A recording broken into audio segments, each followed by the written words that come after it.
नाज़रीन, क्या रोज़े की हालत में बार बार थूक निगलने से रोज़ा मकरूह हो जाता है, रोज़ा टूट जाता है? आज मैं आपके सामने सारी बातें, बल्कि मैं आज आपको ये बताने वाला हूँ कि रोज़ा किन किन चीज़ों से मकरूह हो जाता है। मकरूह का मतलब ये होता है कि शरीयत पसंद नहीं करती कि आप रोज़े की हालत में ये सारे काम करो, और कुछ तो ऐसी चीज़ें हैं जिनको करने से रोज़ा मकरूह तो हो ही जाता है, साथ में रोज़े का सवाब कम हो जाता है, रोज़े की जो बरकतें होती हैं, जो नूरानियत होती हैं, वो सारी चीज़ें ख़त्म हो जाती हैं। तो कभी भी रोज़े की हालत में आपको जो भी मैं बताऊं वो हरगिज़ नहीं करना चाहिए। नंबर एक, रोज़े की हालत में बिला किसी वजह कोई चीज़ चखना या कोई चीज़ चबाना, यानी कोई ज़रूरत नहीं है फिर भी कोई आदमी औरत कोई चीज़ मुंह में रख के चबा रहे हैं, चख रहे हैं, तो इससे रोज़ा मकरूह हो जाता है। लेकिन जब कहीं ज़रूरत हो तब ये हुक्म नहीं होगा। मिसाल के तौर पर किसी औरत का जो शौहर है वो बहुत सख्त मिजाज है,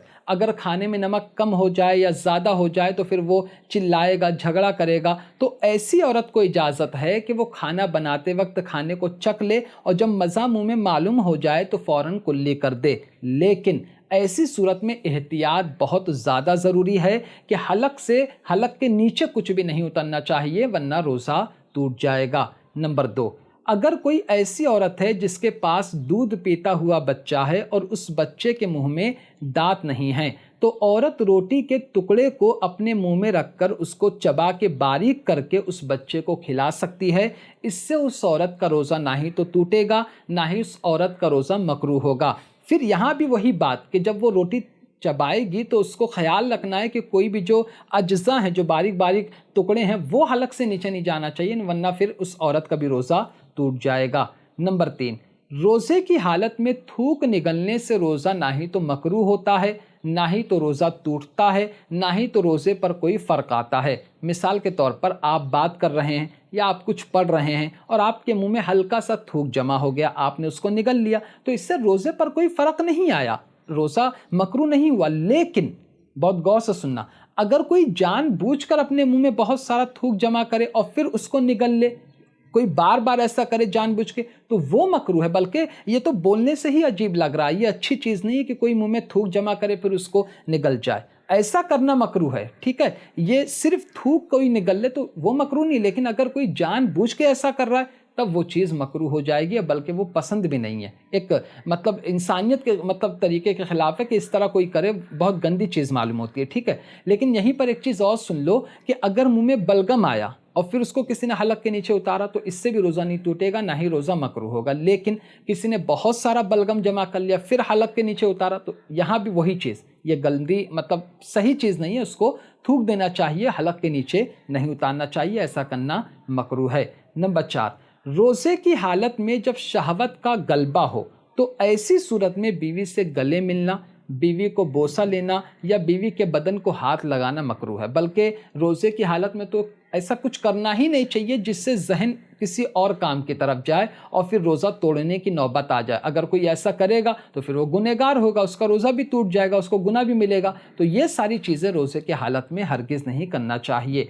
नंबर पाँच, रोज़े की हालत में ज़ीनत के तौर पर यानी सजने के लिए सुरमा लगाना ये मकरूह है। लेकिन अगर कोई सुन्नत पर अमल करते हुए सुरमा लगा रहा है तो कोई दिक्कत नहीं है, फिर मकरूह नहीं है। बात क्या है कि आप नियत कौन से करते हो, नियत अच्छी है सुन्नत पर अमल करने की है तो कोई दिक्कत नहीं, लेकिन आप सजने के लिए कर रहे हो तब वो चीज़ मकरूह है। नंबर छः, रोज़े की हालत में मंजन या कोई टूथपेस्ट यूज़ करना ये मकरूह है, क्योंकि उसके बारीक बारीक अज्जा होते हैं वो हलक से नीचे उतर जाते हैं, जिससे कहीं ना कहीं रोज़ा टूटने का इम्कान होता है। तो आपको उसकी जगह मिसवाक करना चाहिए, वो ज़्यादा फ़ायदेमंद है, बल्कि मिसवाक हमारे नबी सल्लल्लाहु अलैहि वसल्लम की सुन्नत भी है।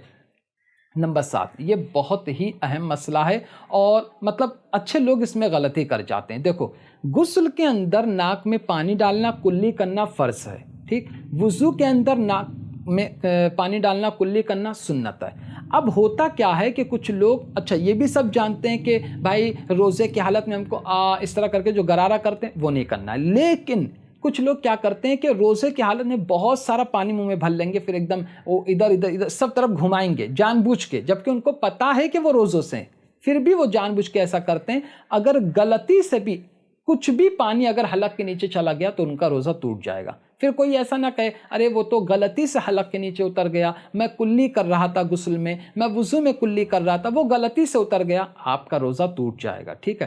اسی طرح وضو میں غسل میں ناک میں پانی ڈالتے وقت اتنی زور سے آپ کو نہیں کھینچنا ہے کہ دماغ تک پانی پہنچ جائے، اب چاہے آپ نے غلطی سے کیا آپ کا روزہ ٹوٹ جائے گا۔ اسی لیے جتنی اجازت ہے اتنا ہی کرنا چاہیے، آپ کلی کریے، پانی کو تھوک دیجئے، ناک میں پانی ڈالیے، چھوڑ دیجئے، زیادہ مبالغہ نہیں کرنا چاہیے۔ اس مسئلے کو اچھی طرح سے سمجھ لینا۔ نمبر 8، تالاب یا ندی میں نہاتے وقت پانی کے اندر ہوا خارج کرنا، یہ مکروہ ہے۔